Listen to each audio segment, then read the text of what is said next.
Welcome to the first episode of Rod Shop Lockdown. So this is a TV show that we've started, basically everyone's sitting at home, and we decided, I'm talking to some cool people around the world about cars, so we might as well just record it and actually get the conversations out there. So Rod Shop Lockdown is basically us talking to some of the biggest guys in the industry and find out, how all this shit is actually going to affect us and where they see the industry going, but also what they're busy with, what's on the cards, regardless of the shit with, everything that's going on. What are we doing? What projects are still out there? Who's busy with what? There's a lot of great conversation that can be had. So yeah, this is part one. This episode is brought to you by SA Hot Rod Magazine and Rockford Fosgate, and we are meeting Brett at the moment. Brett is the MD for Rockford Fosgate in South Africa, and yeah, we are about to go live with him. So listen, sit back and enjoy. Hi, Brett.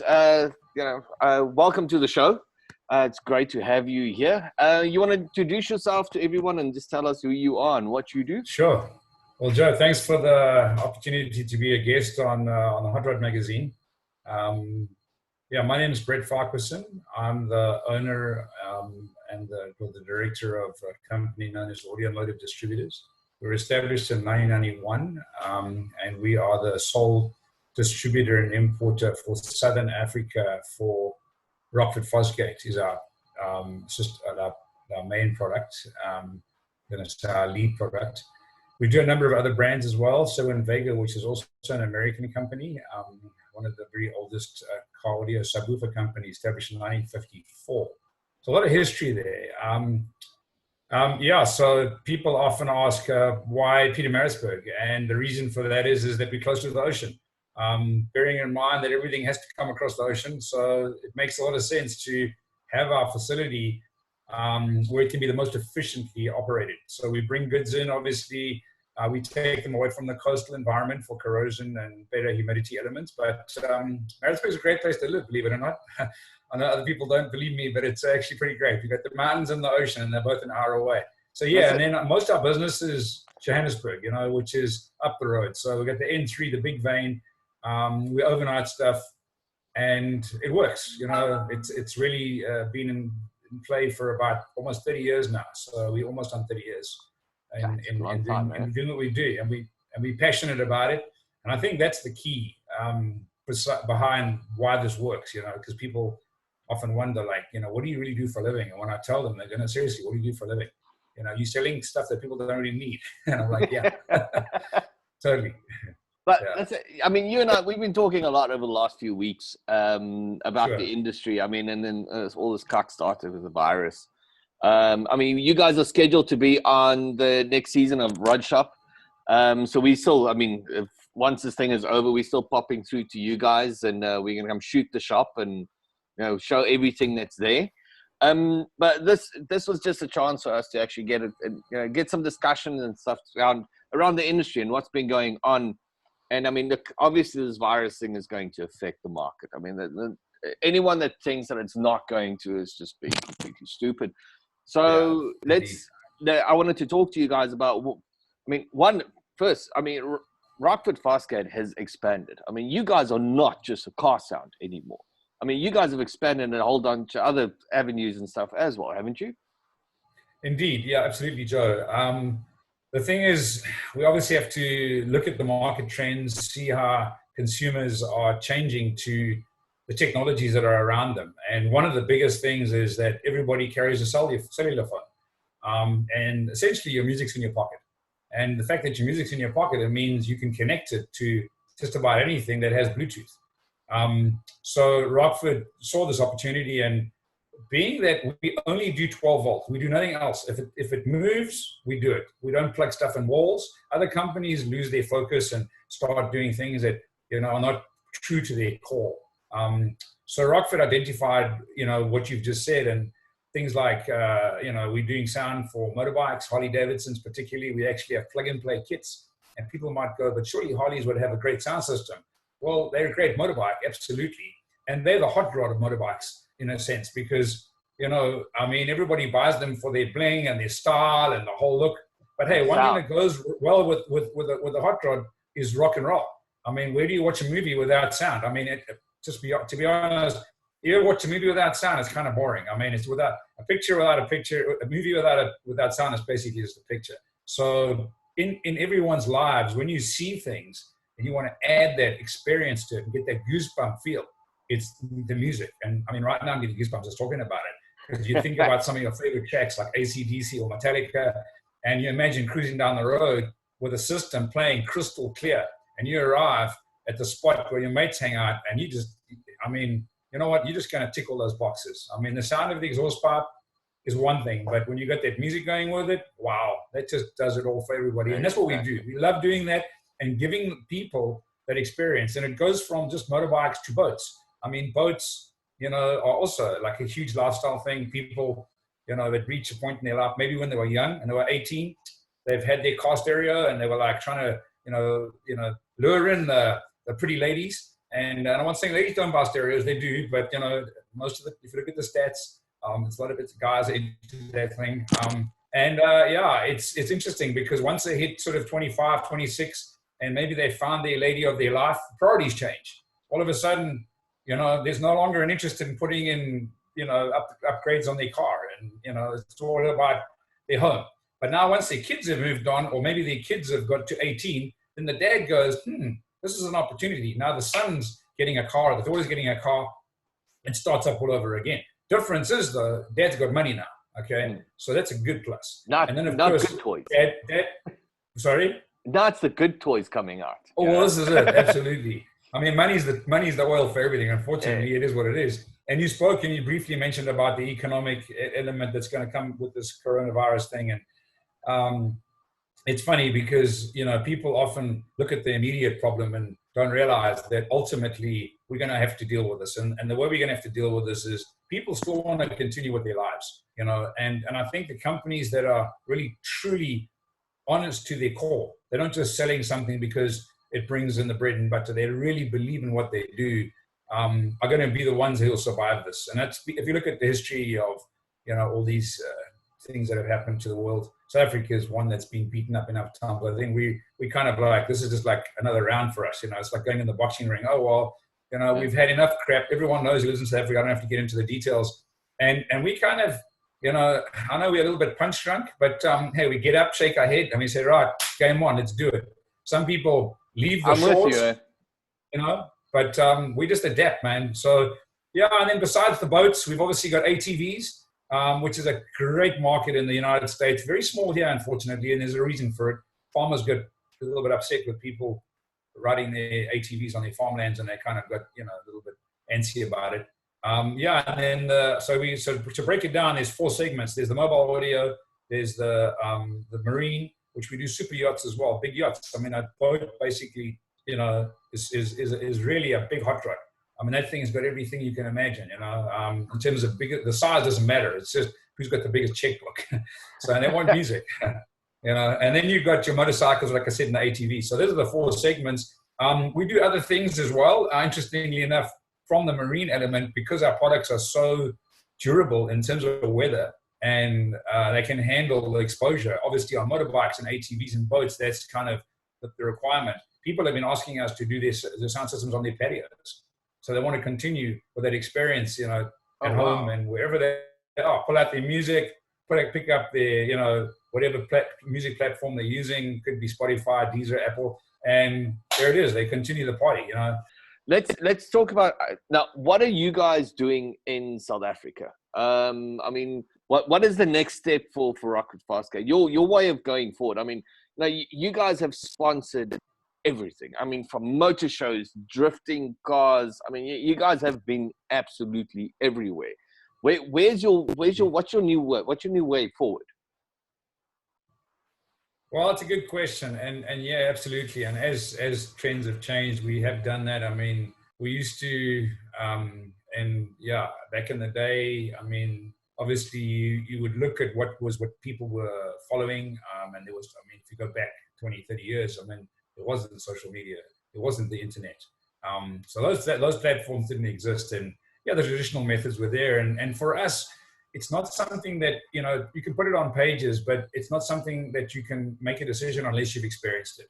So one of the things that we're going back to, ironically, even though we have these platforms, which we're using the platforms to promote this interactive experience thing that I'm going to explain now, is something where consumers are so jaded by social media. They've got so much access to it. They can see things instantaneously. You know, everybody wants to be insta famous. You can download an app in 3 seconds, and you can, you know, be bored with it in a day. So what we want to do is do what, it's a format which actually I came up with some years ago. In fact, it was derived from, because just to rewind a bit further, I was responsible for starting off the first sound shows in South Africa back in 1992. I flew the first Americans in. I had a retail store in Pietermaritzburg. It was quite a big store, it was about 1,000 square meters. That was before so I was doing both distribution and retail. I sold up the retail in 95. And up until then, we were trying to find a method in which we could get consumers to experience what good sound was in their various rides. And those days, obviously, it was just mobile audio. So there was a format called ASCA, and we started this format in South Africa. And we quickly realized that, you know, we didn't want to run it because it wouldn't be correct to run a format and still be competitive. But it was a really good starting point. And it reminded me of how people, you know, the poster on the wall is still something that means something to the kid in his bedroom, you know. He dreams about that. And the same experience at a sound show is the same thing. What happened? People go there for the first time and they want to see how well they fare. You think about how you grow up as a kid. You go to school, you get a gold star for doing well. Now, everybody's programmed that way. They always want to get recognition for, you know, how did they do? But you want to do it without any kind of bullying and biasness. And that's been the problem up till now. A lot of these formats have been all about how much money they can make from the shows and who gets the biggest trophy, but no one gets to help anyone. No one gets to help that young kid who's got his first paycheck and he's saving up for his stereo. And they just want to, you know, take his money, give him whatever he can, or give him the loser, the L badge, and off he goes. And it's negative, you know, and I wanted to change that. So I saw this coming and I kind of felt responsible. Having started this thing in 92, by 2003, I'd made a decision. We're not going to be really involved with these formats any longer unless they changed. And we dissolved ourselves from sponsoring them, and we were putting in big money. I mean, we had massive, I mean, you spoke about sponsoring. We also used to sponsor the Ford motor racing team. We had a full-on racing rig with 3 vehicles. We were national TV every other week. I mean, we did a lot of stuff. I actually kind of forget when I go through some of my albums, and I think, damn, we did that stuff too, you know? We had some crazy stuff. Like, man, shit, we were cool, bro. Yeah, I know. And I mean, we don't, you know, we're not one to brag about these things. We just get along with it and do it, you know? And it's funny because when you'd watch those TV shows, you'd always know that the cameraman was a fanatic of Rockford because he'd always zoom into the fender with a Rockford label on. And, you know, and then the truck would have this big Rockford logo with Ford next and Ford Racing and whatever. And I just laugh. I'd be like, yeah, that guy's probably from Cape Town. And more than likely, he's, you know, loves Rockford. And he's like, and I'm like, yeah, man, you keep zooming on that. That's great. But yeah, anyway, yeah, so this format was on, like, it was almost in mothballs. So I developed this thing and I went around and asked everybody, and I'm like, don't you guys understand that, you know, we're losing the consumer, we're losing this magic. And I came up with the term Mobile Audio Grand Prix, MAGP, which makes sense because it's the pinnacle of motor racing. So I figured, well, it makes sense for audio. And I created the platform. In fact, there's a website for it, which we still pay the domain on, and it's magp.co.za, I mean, obviously. And the thing about it is we were a little bit ahead of our time. People didn't quite understand it. And it's now, many years later, and people are now realizing, we actually need something. And we should have figured this out a long time ago. And I can't believe our time's passed. But nonetheless, the format, what it does, it doesn't just judge people's cars on just the audio. It's a package. It's just like a hot rod, you know. Yeah. I mean, you think about it, it's the wheels, it's the performance, it's the stance. It's a representation of that person's individuality, their personality. And as long as everyone's got the same, you know, not long as everyone doesn't have the same DNA and we all have different fingerprints, which, you know, if that happens, I think the world's really in trouble. If it changes, well, then we'll start having, you know, I don't know, what do they call it? Cloning people. Yeah. But nonetheless, that is a fact. I mean, nature is the decider of everything. And if you look at everything in this world, nature is it links back to it. So following nature is always a successful path in business. And I always believe that and have a firm, deeper understanding of. And I learned something back in the day from the Japanese when I used to be in retail and I went over to Japan. And you sort of look at these guys, they have a 5-year plan. Some of them have a 10, 15-year plan. And I can get into that subject later on, but taking that thinking and moving forward and thinking, well, where are we going to end up? And let's work back from it. So the format was there to not become governed by somebody. So I wrote these things, and in fact, it's online where I spoke about, well, should it be something that's run like a monarchy where someone dictates? No, it shouldn't be. It should be for everybody. So in other words, there shouldn't be everyone that has valued input on this. It's part of it, be it you're in the spray painting business or the body shop business, in another word, or otherwise the engine modification, or whatever it is. You need to have some input to what would help your clients and your business. And it basically was created around this. And I had many meetings. I used to call people in from various industries and have meetings and say, okay, we'd like your input. And if anyone, and it's a live format, which means if something changes in the industry, you can send in an email. Obviously, if your points are valid, we would then adjust it. And it's not, when I say we, it's not me, it would be whoever's actively involved, whoever's, having these events.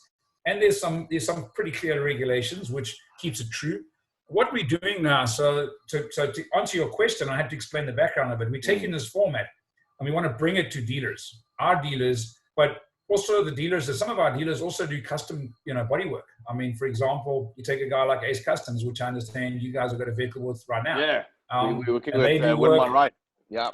Exactly. So, and there's a bunch of other ones, Custom One, which is Craigle's car radio. They also have that, have a division of it. So we got a lot of dealers that do this, and they recognize that clients want that package, which reinforces my point of what a hot rod should be in the modern terms.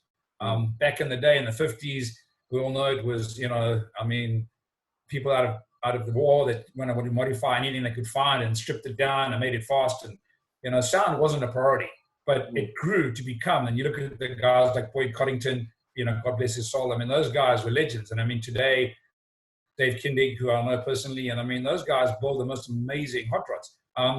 And all of them have a sound system, and part of that design and criteria is all integrated. So to judge this in a manner which is not your show and shine, I hate that word show and shine, it's like a swear word to me. When I hear that word sound off and show and shine, I want to scream. Oh, I'm with you. I'm with you. It's like, you know what I mean? It's such an overused name, and I'm so glad you agree with me. So essentially, this format is one that allows you to be completely unbiased. It uses instruments mostly to judge some of the audio elements, and I've kept it very basic because a lot of kids today, particularly, they've lost the concept of good sound. I mean, MP3 downloads, people don't even know what, proper audio listening quality is. And where do you get the resource? I mean, FLAC files are about the closest digital format you can get, FLAC for the ones you're not familiar. And they're really good recording qualities, but then most people want quantity, not quality. They want to get as much music as fast as possible on their stick or stream it through their phone. And then we go ahead and develop this incredible technology, but then no one's ever stopped and goes, well, hang on, garbage in, garbage out. So where do you know what I'm saying? It's like we've gone backwards to actually have gone forwards. First time I've actually thought about that. You are so right. I mean, you always, you hear you guys are going and you're developing these things to give this crisp, clear song, but you're taking a song that's been downloaded 300 times, it's got the worst sound quality ever, and you're throwing that and like, oh, God. And then they blame the sound system. They don't think of exactly. The song. And it's being compressed. And we've got products, another company we distribute products for called Audio Control. In fact, we're doing some trainings on Thursday nights at 8 o'clock at our time. And we have processes that they've manufactured to try and fix this. They try to re-expand what's been lost. And they do a fair job, but obviously what's not there is not there. You can't just put back, I don't know, if something's missing a color on a painting, you can only do so much, So, Yeah, we have it in the magazine industry where someone sends you an image this big and they're like, "Oh, we want a full page," and we're like, "Yeah, we can't." And like, no, why didn't you just stretch it? We're like, "Yeah, but it's just going to be blocks, you know." Maybe what you should do is send it back to them. You know, they paint by numbers and just say, "I'll fill in the blanks," because there's a whole bunch of them. You know, when you zoom it in, this is what your image is gonna look like when we go and publish it. Are you happy with this? But yeah, I hear you, man. And that's a challenge for every, you know, and the thing is, music has become, you know, when people want a reference, you know, I have this saying, which I think I should patent it or something. I don't know. It's like, how do you relate to what's good? And you relate to what's good from your last best experience. I mean, you know, be it a car. If you got into your best and fastest car was a Golf 1 when you were growing up, that would be your last best experience. Now someone puts you into an M3, you'd be like, oh my God, this is like insane. But if someone happened to have a Ferrari and his parents had a Ferrari, his reference would be a Ferrari. Nothing else would impress him above that. So music is the same thing, you know. It's your last best experience. We actually, I had the same conversation with my wife about kids. If you bring your kid up not knowing fear, it's like guys who do motocross, kids going to motocross, and they don't have that fear of hurting themselves. The same as anything else, you know. If it's just work. It's how you or how you bring it up and how you put it together. You know, so yeah. No, absolutely, and and it's exactly that. I mean, it's the unknown that gives people that sometimes, you know, sometimes it's better not to know. But then again, there's those rules of saying, well, if you don't know, you can also get yourself in real trouble. And that's as parents, we always know that our kids don't know, and of course they know. They're like, "What's the problem, Dad? What's the problem, Mom?" Because for them, there's no problem, because they haven't hurt themselves yet. So I get it, but there's that balance, and you're 100% right. So with that being said, you know, that format obviously has been in existence for a while, like I said, sitting on mothballs. So I came up with this idea thinking, you know, every year we always think, what do we do that's cool, you know? I mean, we used to have called them at the Coca-Cola Dome. There used to be events called the Castrol Extreme Show. We'd always take a massive show stand, and we'd do cool stuff. We'd have like, you know, we'd have this. One year we went there. We built this stage trailer, which we still have, and we put 60 You were next to my stand. Oh, yeah, really? you guys. Okay, yeah, you guys were next to me. Yeah. So we always do crazy stuff, you know, and that was to show in a very sort of explicit way how one amplifier can drive 60 woofers. And I've got pictures of people standing there. Literally, every hour on the hour, we'd play one song, as you would remember. There was an engineer standing there after everybody had gone, and he was standing there just shaking his head. I didn't know he was an engineer. I went up to him and I said, "Can I help you?" And he goes, he actually had a tear in his eye. He says to me, "I've never heard anything as, like the dynamics of it was just amazing." And for us, it was like, we'd heard it enough times. This guy, he says, I can't believe it. He says, "How is this thing being powered?" And we showed him there was one battery. And that was a message to show how efficient and how advanced our technology was. And there were only 12 of those amps ever made. They were literally like the Bugatti Veyron of Rockford. I mean, they could do it only because they could, not because they had to. One of them was mine, which I should never have sold. It is in South Africa somewhere. It was like a most incredible amplifier. It was 27,000 watts, genuine power. Not this like when it gets hit by lightning. Its RMS rating was 15,000 watts. In fact, to this day, if you go into a thing in Sweden, which is a company that measures the true ability of an amplifier, it's called the Power Cube, and it's like $1 million testing device. It is still to this day, and this is out of all amps in the world. I'm talking about home audio amps, every amplifier ever made. It still has the perfect cube. Nothing else has ever beaten this thing. It was developed by a guy called Tony Diamore, who worked at the time at Rockford, together with his team. He's now got his own company, which I'll talk about another time, where we have test instruments, because we'll talk about our training facilities and all that kind of stuff. Anyway, this was the future of how Rockford amps were going to be, to have these super efficient amps, because they realized that cars are going to have smaller batteries. There's going to be ATVs. There's going to be all these things like motorbikes. So they started realizing back then, well, how do we start changing the way we build our products? So they started doing it with this amplifier, realizing, well, if they can do it on a big amp, we could start using that technology on smaller amps. So they've patented their own class of amp. I mean, they've got a bunch of patents, in fact. I mean, have an amplifier. Most amps are AB class. This is an AD class. Then you've got BD. Now, those are, for ones who don't know, it's basically those alphabets are just a class derivative explanation of it. If you go on, you'll look up and see. So most amps are using the same class, but Rockford's developed, like I said earlier, their own class of amplifier, which is patented, which is quite an amazing thing, considering that you know, to go and it's almost like saying, let's go and reinvent the wheel but make it better, you know. We'll check it. I mean, the guy who did the Wankel rotary engine, I mean, that's its own class of engine. So everyone else uses pistons. Rockford's kind of changed it from the piston to the Wankel rotary engine, if you can understand what I'm definitely using it in a hot rod term. So when so this format. So go ahead. Yeah. No. So are you guys now? So you guys are starting these events now? Absolutely, Joe. So that's what we're going to do. That's exactly what we're going to do is start these events. We realized that we had to put a different spin on it because the first thing, dealers have got a great opportunity. I mean, they've got their shop, they've got their showroom, they've got their workshop. They have all these test instruments that, you know, which I mentioned, each dealer is required to have in order to do installs. It's like I always say, imagine a chef in the kitchen without utensils, you know.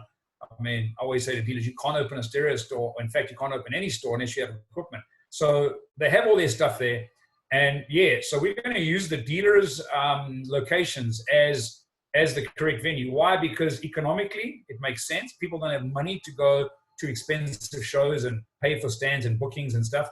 And the return on investment, unfortunately, in this day and age, hasn't really shown its justification. So the concept's going to be based on an acronym WAR.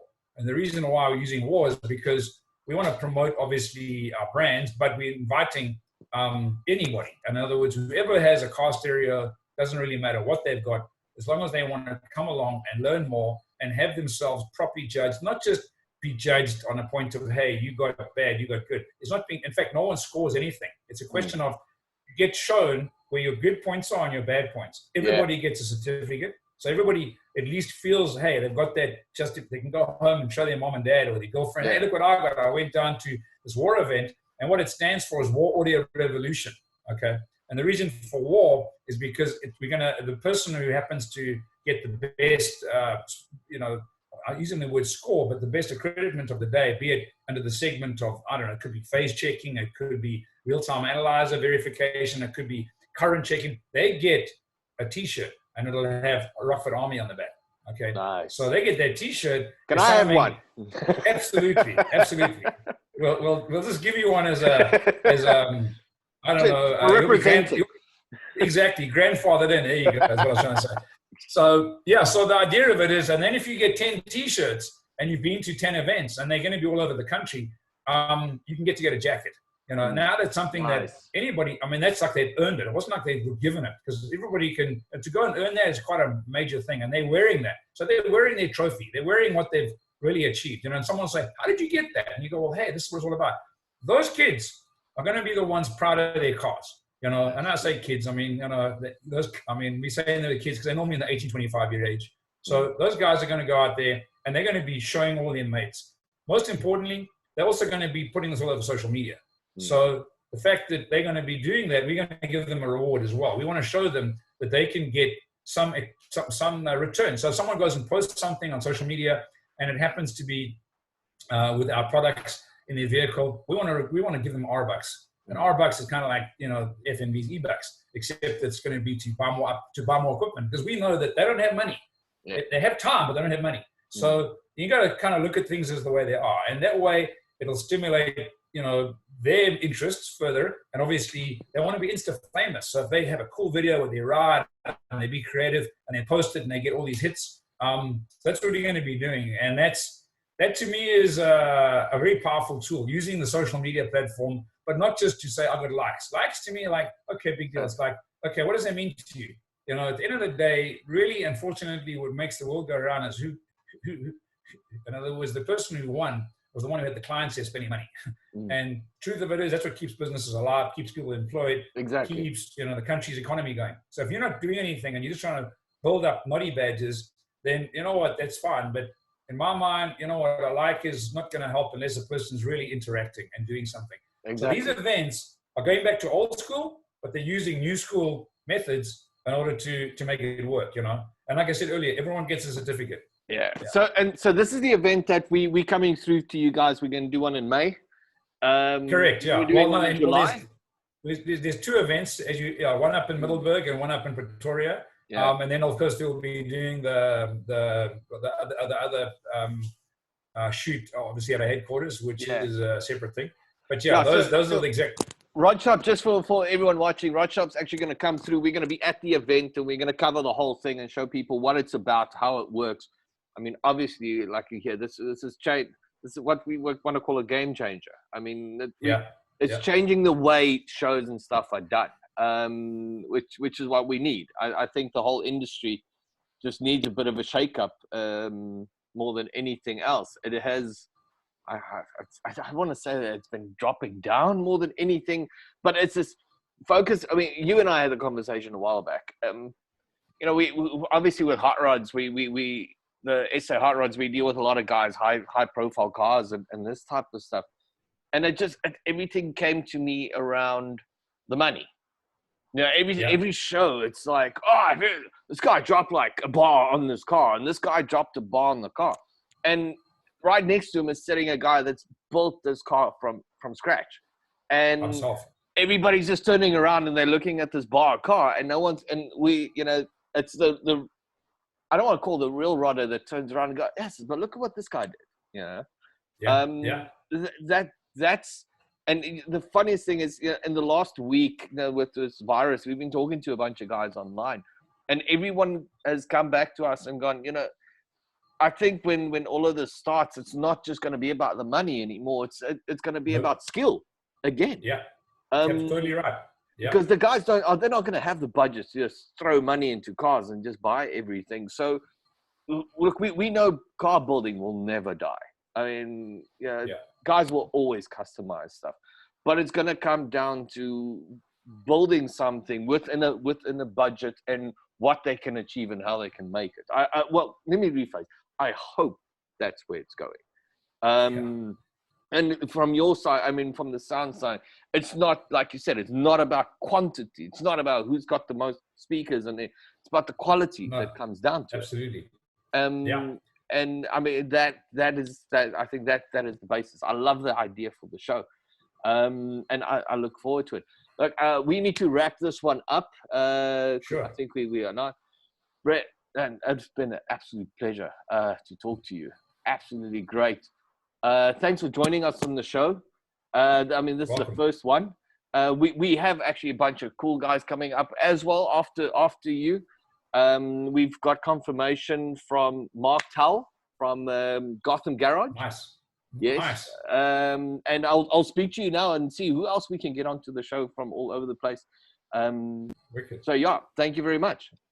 Excellent. Thank you so much, Joe. I really appreciate it. And I just want to say one thing. You are 100% right about that. After this, people are going to be, thinking, well, gee, how do I move forward from now? And I actually made a comment on our team group saying, you know what, guys, it's the people that have actually got the skills. Exactly what you said is so right, that are going to make the difference. Because people are going to be very skeptical about who they're going to spend money with, if they've got any money to spend.